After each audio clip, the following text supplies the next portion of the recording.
What is education? Is it a traditional classroom education, or is it in the different facets of knowledge you can embrace externally? Whether this information is spiritual, mental, or physically inclined as well. Being the grandson of multiple educators and teachers, I have always been surrounded by a plethora of men and women intellectually stimulating the community through their voice, vision, and most importantly, their experiences. Some of our greatest fraternal brothers were educators without being deemed as teachers. Brother Reverend Dr. Martin Luther King Jr., Brother Dick Gregory, Brother Paul Robeson, who is one of my personal favorites, and the list is endless, as we know. Being a mentor is a version of an educator. Let me pose a question to you, brothers. How is their impact as revolutionary figures different than any grade school teacher? The definition of education states the process of receiving or giving systematic instruction, especially at a school or university.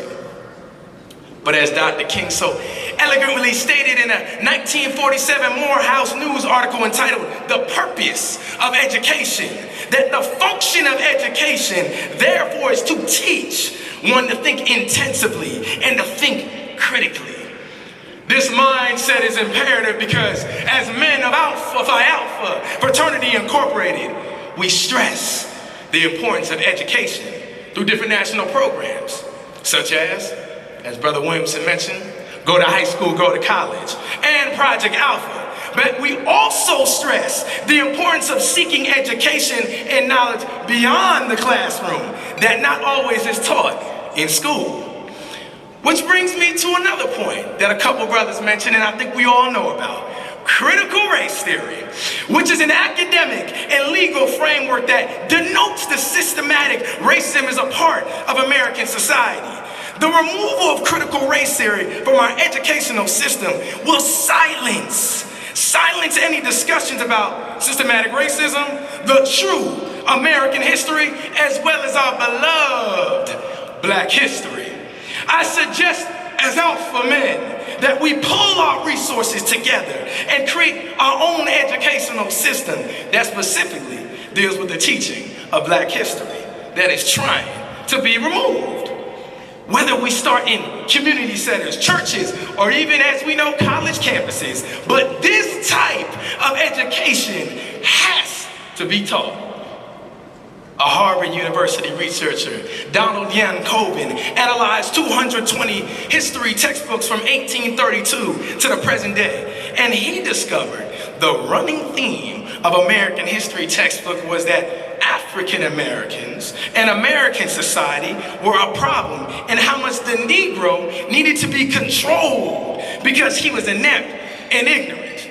We as alpha men use these same statistics that create an open environment and global awareness platform to terminate these educational stigmas. So as alpha entrepreneurs, I know brothers have some funds in the building, we have to come together and create our own book manufacturing and publishing company where the true African American history can be accurately presented. There can never be true American history without the exclusion of African American history. They're one and the same. Education and information taught in school only creates a one-dimensional mindset. Fewer than 15 states teach Black history on a consistent basis, and only 27% of Americans said they were taught a full, accurate account of Black history. Meaning that leaves a whopping number of 73% of Americans were taught bits and pieces of Black history. You lose the value of creativity when you only open up one aspect of a child's brain to visualize and accept more history. The fact that parents in a majority of Black homes have to teach a whole other world of history is sinful. It's the true case of all men are created equal. But in this fine print, I, George Washington, owned 317 slaves. That has nothing to do with this. How How can you tell someone what is more valuable or valued in general to the human mind? The solution is us as alphas to live by the motto of first of all, servants of all, we shall transcend all, by creating a school system that can properly educate and teach the forgotten history. That the knowledge that can protect you and use to navigate your life.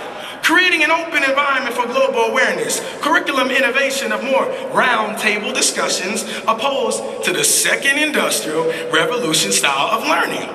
Getting a more engaging approach, life skills, financial literacy, and teaching about past kings and their finances, such as Mansa Musa, the wealthiest man that ever lived, giving 1,250,000 pounds of gold into different parts of our motherland, Egypt.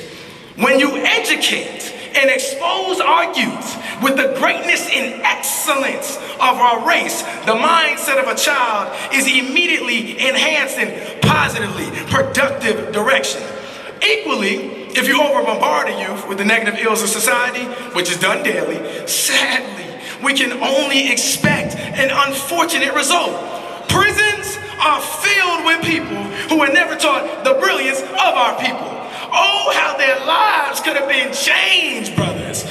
Being smart and intelligence are two totally different things. Smart is the ability to use your wit when it comes to studies. Intelligence is the ability to use your wit when you navigate the world each and every day. If it were me, and I think everybody in this room might be able to attest, I'll choose intelligence every time. In the great words of Brother Dick Gregory, liberation means you're free to think. Education means you think you're free. Brother, I have one last question for you. One last question for you, brothers. What does education mean to you? Thank you, brothers.